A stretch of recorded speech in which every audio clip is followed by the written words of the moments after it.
go ahead and have this. I'm tired. Me too.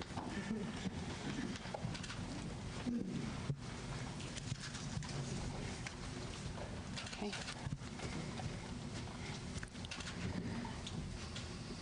Good evening. I'm Lieutenant Tina Jones, the Portland Police Bureau Public Information Officer. We are here to provide updates about today's demonstration events in downtown Portland. These updates will be transcribed and posted to our website after the press conference. First, I would like to introduce to you Mayor Ted Wheeler. Mayor? Thank you. Well, good evening. Thank you for being here. I'd like to start off by thanking the chief and the men and women of the Portland Police Bureau and all of our collaborating law enforcement partners for the very hard work that they did today. This was obviously a difficult task that they were required to do, and they performed like the professionals that I know that they are. This was a dynamic event with demonstrators frequently moving from one part of the city to others, and that made the job even more difficult. Given the continuing movement and the number of people involved, I'm grateful that this was largely a peaceful event. Police did an exemplary job of de-escalating the situation, keeping the extremists on both sides separated for the most part, and preventing people who wanted to engage in acts of violence from confronting each other. When these events take place, we always have exactly the same goals. First, we want to protect the safety of the public. Second, we want to make sure that the city continues to function. Third, we want to protect people's rights to assembly and to express their opinions. And fourth and finally, we of course want to enforce the law. Based on the information that we'd been receiving over the last several weeks, we were preparing for and planning for a worst-case scenario. And I'm very pleased that, at least so far, this did not happen. The weeks of planning and preparation by the police, the assistance offered by our federal, state, and local law enforcement partners helped uphold the overall safety of the public here in the city of Portland. City bureaus also collaborated with our federal and our regional partners in an unprecedented manner, and I want to thank them for that. Everyone came together, and as the mayor of this great city, it's been humbling to witness that. You've heard me say it repeatedly. This is our city. This is our home. We do not tolerate violence here, and those who engage in violence will be held accountable. Thanks to the dedication and hard work of the Police Bureau and our associated law enforcement partners, we did just that. Thank you. Thank you, Mayor. Thank you. Now I would like to introduce to you Portland Police Chief Danielle Outlaw. Good evening. Good evening. Thank you. Good evening. We had two primary goals today. The first one was to keep everyone safe, including demonstrators, Portlanders, visitors, and officers. And the second was to facilitate everyone's ability to exercise their First Amendment rights of free speech and assembly. PPB used every available officer today to ensure that we could achieve these goals, and we called upon a number of local, state, and federal partners to help us. Those include the Bend Police Department, Clackamas County Sheriff's Office, the Eugene Police Department, the Federal Bureau of Investigation, the Federal Protective Service, Gresham Police Department, Lake Oswego Police Department, Multnomah County Sheriff's Office, the Oregon State Police, of course the Portland Police Bureau, the Salem Police Department, the Toledo Police Department, the University of Oregon Police, the U.S. Marshal Service, and Washington County Sheriff's Office. In addition to thanking them, I also want to thank our non-law enforcement partners, including the Portland Public Schools, for their help. We spent several weeks preparing for today's events, and we are grateful for everyone who stayed focused on the mission without regard to politics or ideologies. Our law enforcement personnel are human beings, and today was a long and arduous day. It's not over for them, and I commend their continued commitment, dedication, and professionalism. I'm proud of the work that was done today and appreciative of the level of professionalism that was demonstrated by our officers and all of our partners. Demonstrators began to arrive downtown at approximately 8:30 this morning. Almost immediately, officers began to seize weapons. Over the course of the day, those seizures included chemical spray, bear spray, metal and wooden poles, knives, shields, and a stun gun. At around 4:15 this afternoon, the incident commander declared a civil disturbance in the area of Southwest Park and Southwest Yamhill due to information available at that time, including the fact that there were numerous conflicts between protesters. Overall, we estimate that there were approximately 1,200 demonstrators at the peak of the demonstrations. Our team spent many hours monitoring the various groups as they gathered, splintered, reformed, and moved throughout the downtown core and back and forth across multiple bridges to the east side of the Willamette River. The disruptions were held to a very small area of downtown Portland in the vicinity of Waterfront Park, Pioneer Courthouse Square, and along the east side of the Willamette River. We have maps to provide you to show you the areas impacted. This operation was also complicated by a number of factors: the geographic spread of the protests, the number of hours over which it developed, the fact that 4 different bridges were affected, and the purposeful conduct of participants. Officers that we know of at this time, it's a little bit after 6:15, made at least 13 arrests. We believe these arrests allow us to hold those committing violent acts and other crimes accountable, while at the same time deterring others from acting. At this time, we know of 6 force events involving officers. There was one instance where an officer deployed pepper balls. The other instances involved takedowns or control against resistance. Currently, we know of 6 minor injuries related to the demonstration. These were injuries that were not caused by law enforcement personnel. Of these 6, 1 individual was transported to a local hospital. There was a 7th person who received medical attention for an unrelated medical issue. We appreciate the Portland fire medics who were available today to provide swift medical treatment to all who needed it. We're still gathering information from our investigative teams. But currently, I can tell you that these individuals that were arrested face a range of charges, including disorderly conduct, interfering with police, resisting arrest, possession of a weapon in a park, and unlawful use of a weapon. We will have more details on those arrested individuals and specific charges in the coming hours. It's still very early, so please keep in mind that any information that we're providing you right now is preliminary. I ask that you hold off on making any judgments about what happened today during today's events until all of the information is available to us. By way of example, earlier today, some were of the opinion that we showed bias towards a particular group.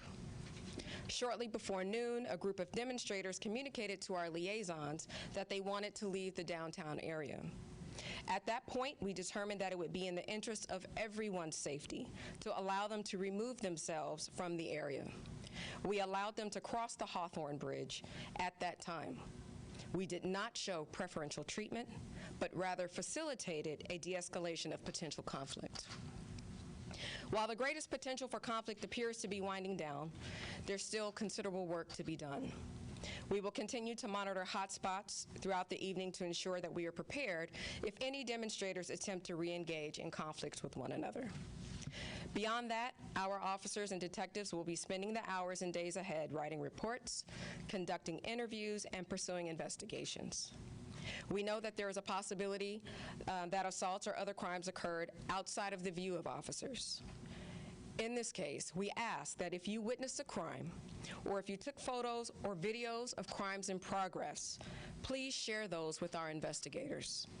Send your information or photo and video files to us at crimetips@portlandoregon.gov.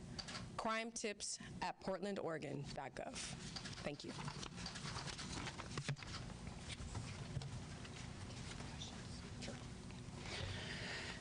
So we're able to take a few questions if anyone has them. Blair? So the city announced it would be closing the Hawthorne Bridge yesterday. Was that part of a pre-planned strategy to give the convoys an exit?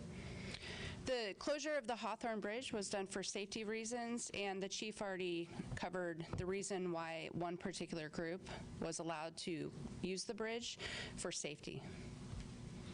Yes, you guys brought many law enforcement officers out here today. You guys did a great job. But Joe Biggs mentioned he'll be hired every month. You guys plan to do the exact same thing every month to counteract these type of demonstrations? Every event that we learn of is different, and we make an assessment based on what information we have out there. The City of Portland in 2018 had 200 demonstrations in the downtown core area, and the vast majority of those did not require law enforcement presence. Thank you. You said you disarmed protesters today as far as shields, sticks, and pepper spray, as you said. Why was not done in previous demonstrations when you had forewarning that they were going to happen? I'm not going to speak to specifics for prior demonstrations for a variety of reasons. Tina, I'd like to comment on the Joe Biggs comment. Listen, here in Portland, Oregon, we support the rights of people to assemble, and we support the rights of people to express their opinions. But when we have people like Joe Biggs from out of state say that they're going to come here every single month until we do whatever it is they think we should be doing, I want to give this some context. These types of demonstrations and the kind of response that we had to put in place today cost millions of dollars. And if we're spending money here today doing this, those are resources that could go to other top priorities in this community. So they're, number one, misusing public taxpayer resources, and I hope they think about that. More importantly, I hope that he understands that in this national environment where we had some mass shootings just a little over a week ago, there is an environment of fear. That is national. It's not unique to Portland. But at a time when people are expressing hatred, at a time when people are expressing intolerance, when there's rhetoric that is aimed predominantly at women and people of color and immigrants, it creates a sense of uncertainty and a sense of fear. And so Mr. Biggs and others saying that they're going to come here, that feeds in to that sense of fear. So I want to be very clear. We do not want him here in my city, period. So you plan to call this out next month if he chose to arrive next month? You plan to have the same type of As often as I need to. Okay, next question. Did you have any contact with Mr. Biggs? Did Mr. Biggs contact the police department or Mr. Mayor before he came here? Did you guys have any contact with him? I can answer that. Our community, Before you mind introducing yourself? I haven't met everyone in the room before you speak. Jayanthi Ramakrishnan, and I'm with the Oregonian. Thank you. So our officers with our liaison team had, prior to the event and during the event, made outreach efforts by phone, in person, and also solicited event organizers to reach out to them in a variety of means. We are not outing or saying exactly who we talked to, but we have made these efforts in a clear attempt to increase the safety of this event for everyone involved. Tim Gordon, KDW. Mayor, is this a new era in policing these dueling events here in Portland, what we saw today? I don't know. As you know, the culture of protest and counter-protest has been with our city for decades. As you also know, Article 1, Section 8 of the Oregon Constitution gives individuals the most or amongst the most expansive First Amendment rights of any state anywhere in the United States. Those rights extend beyond what is actually in the U.S. Constitution, so there's always been that desire to defend and protect that core American value of free speech and assembly. We had over 200 demonstrations in Portland over the course of the last year, and most of them don't get any attention at all. We had a small handful that led to any violence whatsoever. Those tend to get the lion's share of the attention.